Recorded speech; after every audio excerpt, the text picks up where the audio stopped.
From the Ministry of the Presidency in Georgetown, this is This Week with the President.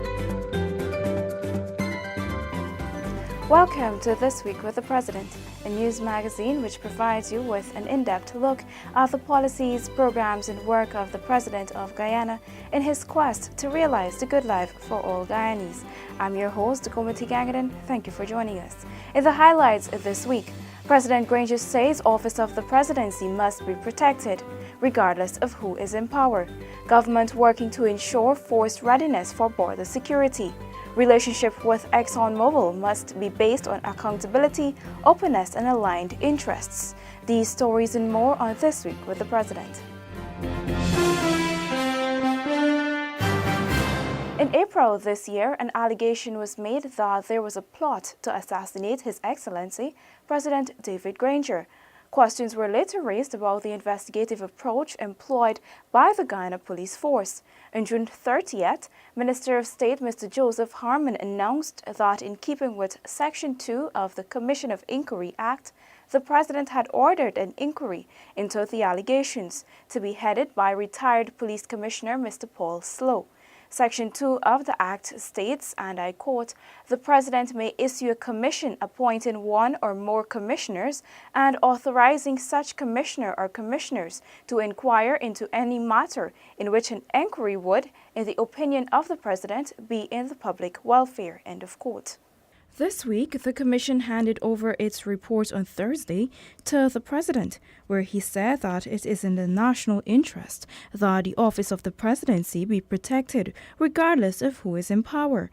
Additionally, President Granger said that the Commission of Inquiry into the alleged assassination plot is aimed at identifying the weaknesses and deficiencies which may exist that can compromise the safety of the sitting president and his family. I think that the office of president is one that should enjoy the protection of the security services and any reports of threats against any risk to the president's life or the life of the immediate relatives of the president, such as the first lady or the president's children, deserve to be properly and thoroughly investigated. It's not a question of fear. I think it's good practice to ensure that the president is safe. The head of state noted that these commissions of inquiry are important since they help to uncover the truth and to correct malpractice and abuses in the system. The President's sentiments were shared by Minister of State Mr. Joseph Harmon, who said that it is a matter of public interest and it is the prerogative of the President to establish a commission of inquiry where he sees it fit to protect the people of Guyana. Mr. President, this is a matter of public interest. It's an investigation into an alleged attempt to assassinate a sitting president of the Cooperative Republic of Guyana, and therefore it's not a laughing matter. Some persons who are in public life want to believe that this is a matter where the officers could have just been called and given a scolding. This is a very serious matter, and the matter is taken very seriously by the administration. The Commission's terms of reference had included investigating and reviewing the full range of the actions and responses of the Ghana Police Force to the reports and the extent to which such actions were conducted or executed with due diligence. It was also tasked to determine whether any person, and in particular officers of the Ghana Police Force, had information before and after the reports were made of the alleged assassination plot, and whether that information was communicated to any superior authority, and report on what official action was taken on information received and if there was due diligence by the Ghana Police Force officers in the investigation.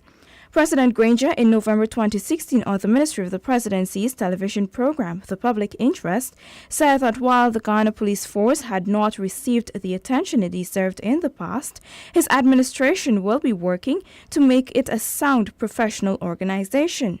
He had noted that the government will act as it is deemed necessary, and this will entail some changes in the current administration of the force, in addition to several other measures. We reckon that the action that we've taken to bring the British security sector reform team into Guyana is the correct action, because we cannot proceed in this country with an unreformed Guyana police force.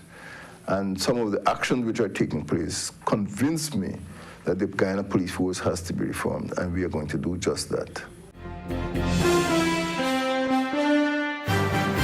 While the Ministry of Foreign Affairs remains at the first line of defense with regard to external threats, the Ghana Defense Force is critically important to ensuring total national defense, defending the nation's borders, and maintaining internal security. As Guyana continues to deal with external threats and intensified border tensions with neighboring Venezuela, its military, being the primary organization responsible for border protection, is now more relevant than ever. The force last week completed the field tactical exercise Ironweed, which was aimed at directly assessing the operational readiness and capability of the Ghana Defense Force in close and open country operations. Commander-in-Chief President David Granger congratulated the troops, noting that the exercise has served to reaffirm and reassure the Defense Board and the people of Guyana that the force is always ready to fulfill its mission to protect Guyana's territorial integrity and is in a state of preparedness for any security threat, which may arise even as government continues to make significant investments in re-equipping the force. And we have challenges to face in this country. And a big challenge is the security of our borders. And this exercise, Ironweed, is an exercise dedicated to ensuring that Guyana is ready to protect its borders. And this is something you must never forget.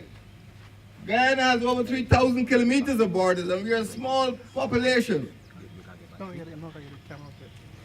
But in so doing, in protecting our borders, we have to ensure that we have the mobility and we have the correct deployment so that every part of our borders will be secure.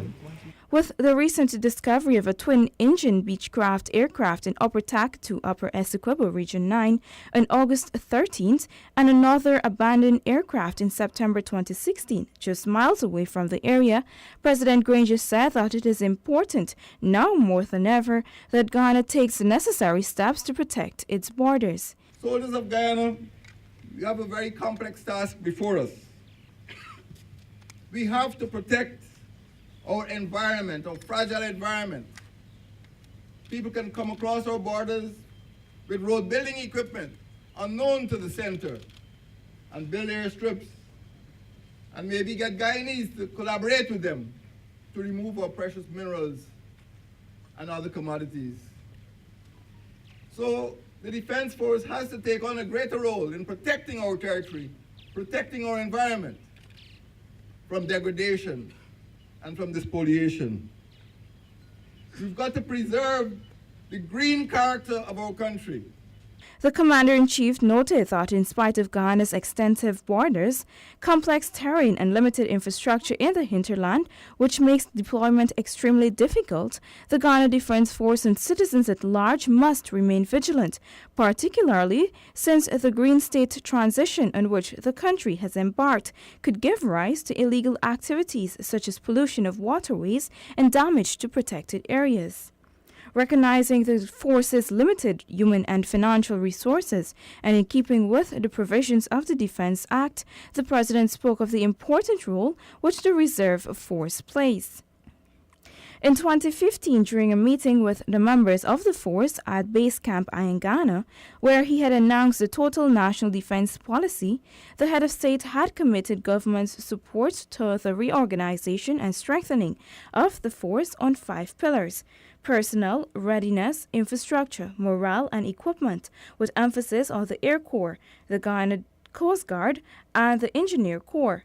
The re-equipment process has begun, and following the final attack, President Granger reviewed a display of new field equipment, which has been acquired by the force. This included a combat support field medical hospital and communications apparatus. Today you saw some improved equipment insofar as our communication is concerned. We have some radios now with the capacity to be able to do text, do data. It's much improved than what we had the Harris radios which were there before.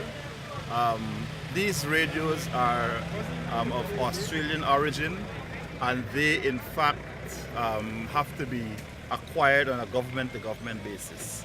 We have some on tests, and during the exercise I'm advised by the signal officer that they perform exceedingly well. The capacity also for charging the batteries by solar allows for a longer range and a longer period of time before you have to recharge. So all in all, I believe the communication aspect of the force, that equipment is basically taking us to a next level. Insofar as the combat support units are concerned, the medical corps, you would have seen on display a complete field hospital, which included a dentist and the full dentistry. Minister Harmon, who serves as the secretary to the Defense Board, explained that this year the Army has been better equipped as the government is working with local and international partners to build capacity and strengthen security. The President has spoken about total national defense, and that means that our soldiers must be prepared to defend all of Guyana. That is to say, initially our borders, and to support the civil powers in an emergency. But the primary consideration is the defense of our borders, as you would well know that because of the sheer size and the length of our borders, that we cannot have soldiers in every point.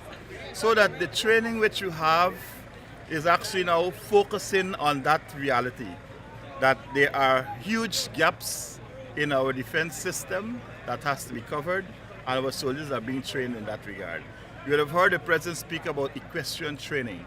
What that means is that all of our officers now will be trained to ride horses, the soldiers will be trained to ride horses, and we will increase the level of the number of horses in the force, so we can have horseback patrols that will supplement the vehicular patrol, the air patrols, and the fixed bases which we have in the hinterland. So that's going to be a major development in 2017 going on to 2018.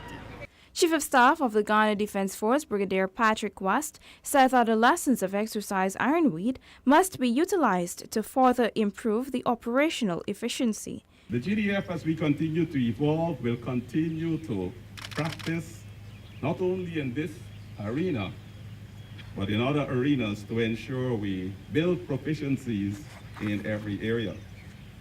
We hope that the force can do total deployments in close country operations, total deployments for internal security operations, which are exercises to be planned differently.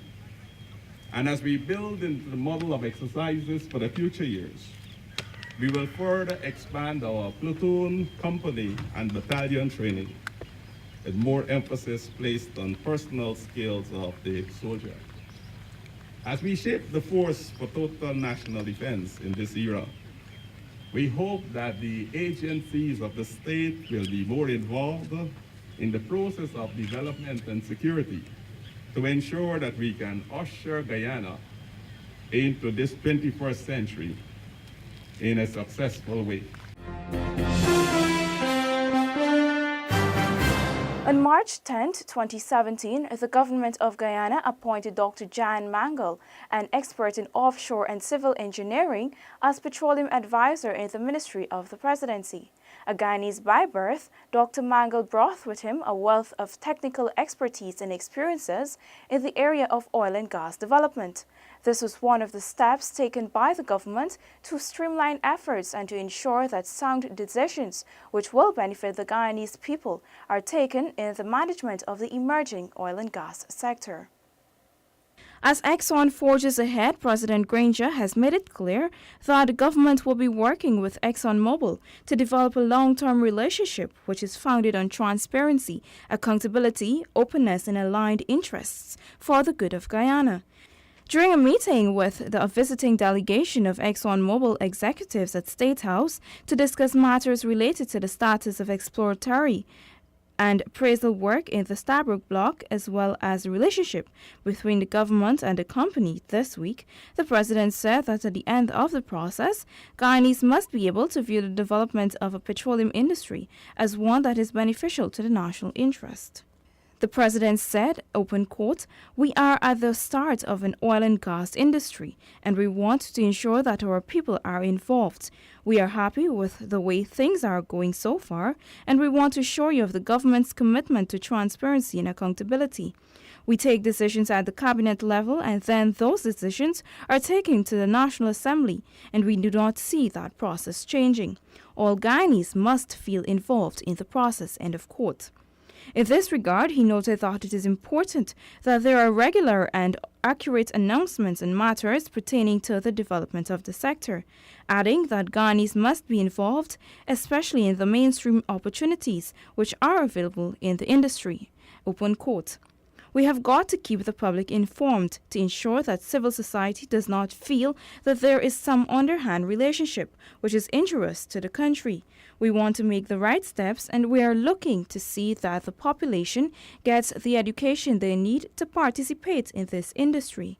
We are looking to ensure that this industry generates employment for our people, and as part of our partnership, I hope we can have a program which can help to educate Guyanese on this industry," end of quote. More than this, however, the government will be seeking to fortify the justice system by decree of important pieces of legislation and strengthening the capacities of the related areas. Mr. Darren Woods, Chairman and Chief Executive Officer of ExxonMobil Corporation, in an invited comment, described the meeting as fruitful, noting that the government's commitment to transparency and accountability was discussed in detail. He said that the administration's commitment is welcomed since the company's interests and aims are in alignment with this. I think it was a very productive conversation that we had. Talked about a range of issues, opportunities. I think the government's very focused on making sure that as we look to develop the resources, that we do it in the right way to benefit the community and the people of Guyana. We're very committed to that ourselves, and so lots of good discussion and dialogue about how best to do that for the benefit of ExxonMobil, the government, and the people of Guyana. Lots of opportunities, lots of good discussion. Mr. Woods said that ExxonMobil remains committed to its investments in Guyana and is swiftly moving ahead with its production plans.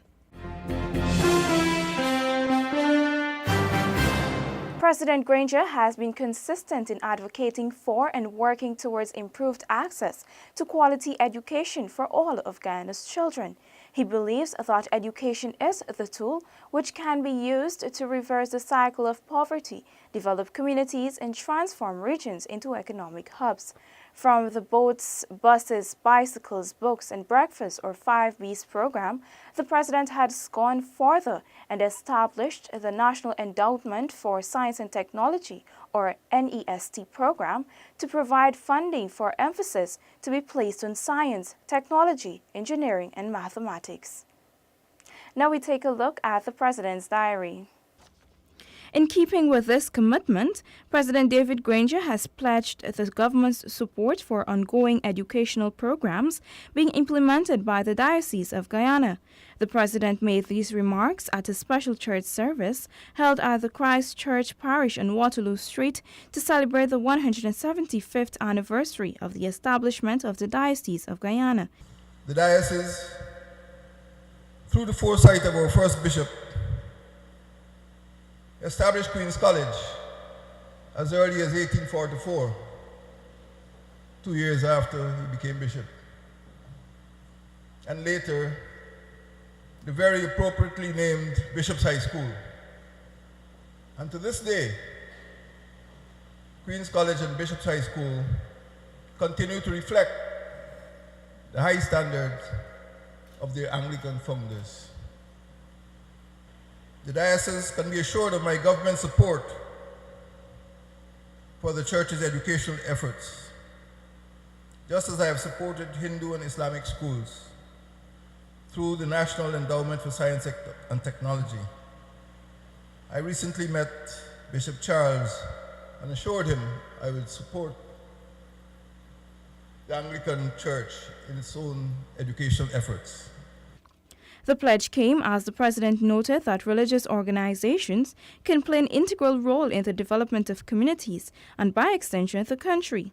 Therefore, the state looks to them for a partnership in the eradication of poverty, the fostering of social cohesion, and the creation of a better life for all Guyanese. The diocese deserves our gratitude for its service to women and youth. I'm not sure which is the first diocese or church to establish a diocesan youth center, but this diocese did so. It also serves the poor and the needy. Guyana applauds the episcopacy, the clergy, and the laity for the propagation of the gospel in Guyana. The head of state noted that the diocese occupies a prominent place and plays a pivotal role in public and private life, as he noted that Anglicans constitute almost 7% of Guyana's population. Anglicanism, he said, has transcended race, class, and creed, and has deep roots in almost all communities, with churches in every hinterland and coastal region, pioneering missions among Africans, Amerindians, Chinese, and East Indians. Growing up in Essequibo, at Bartica, in Berbice at Wim, and in Demerara here in Georgetown, I never had to travel more than 30 minutes from my home to reach an Anglican church. So ubiquitous were they in those times. The Diocese of Guyana also is home to some of the most elegant, the most spectacular churches, including, of course, the iconic Cathedral of St. George, which adorns our $100 currency note. The diocese, therefore, is important at the national, institutional, and personal levels. This church particularly has been the spiritual home of my own family for over a century. I was baptized here 72 years ago. I was confirmed, and I married Sandra, my wife, 47 years ago, right here in Christ Church. And from time to time, the parish priest would get a glimpse of me as I pay a visit to worship here. The president has committed and supported the education programs for a number of religious and non-religious organizations and has presented $1 million checks to several schools to improve computer and science laboratories. The schools included Queen's College, Bishop's High, St. Rose's High, St. Joseph High, and St. Stanislaus College, Anna Regina Multilateral, President's College, Rosignol Secondary, Berbice High School, 3 Miles Secondary in Bartica, and the Mackenzie High School in Linden. Now we take a look at the President's Diary.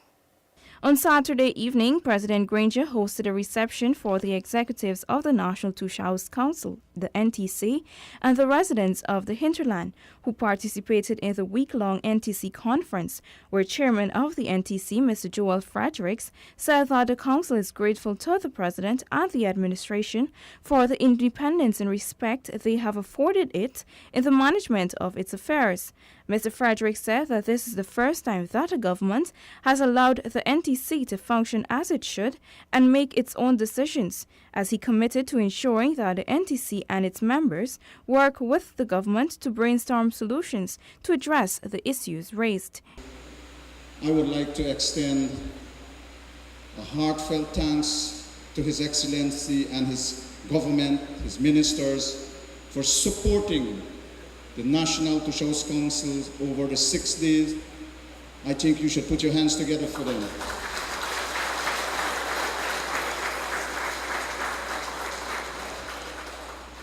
Mr. President, indeed it was 6 days of hard work. We listened to the issues of the peoples, we document them, we have them on record, and we will work with your government to help address the issues and needs of the indigenous peoples of this country.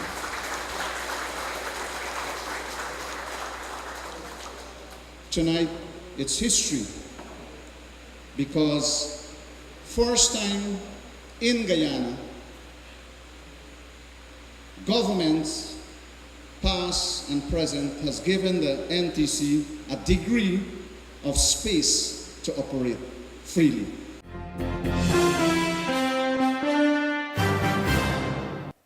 Anthony Burgess said, "It is important to remember where you come from and to celebrate it. To remember where you came from is part of where you are going." That must have been the president's thinking as he returned to his alma mater, Queen's College, on Thursday to address the incoming first formers of the premier institution, where he urged them to live up to the standards, morals, and values of the institution for the good of Guyana.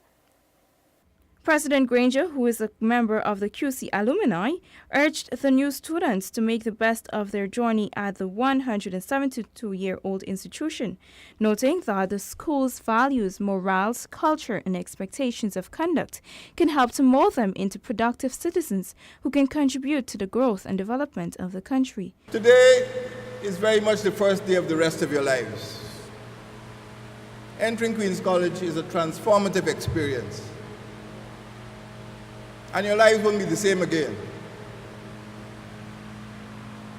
You're entering a college with a 172-year-old history.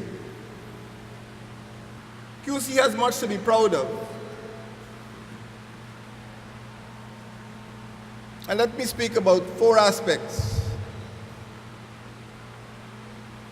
of your life and service, your stewardship here at Queen's College, that you will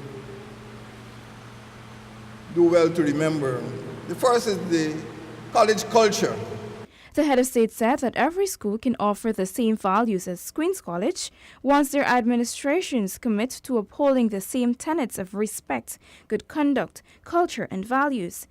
Even as he continues to push for greater access to quality education throughout the country, President Granger said that it is his wish for Guyana that every region can boast such a standard-bearing educational institute which can produce the human resources needed to propel Guyana into prosperity.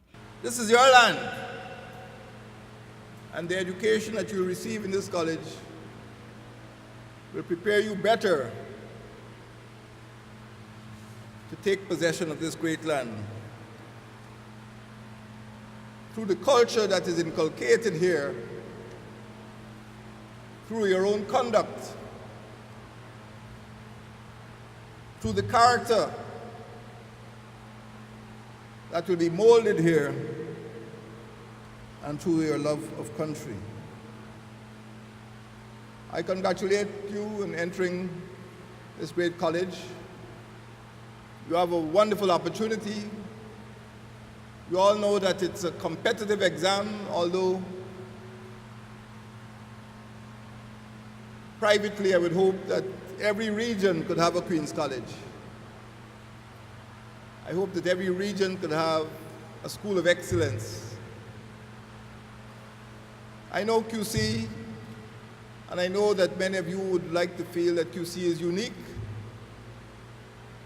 but I, as a parent, as a president, as an alumnus, I would like to hope that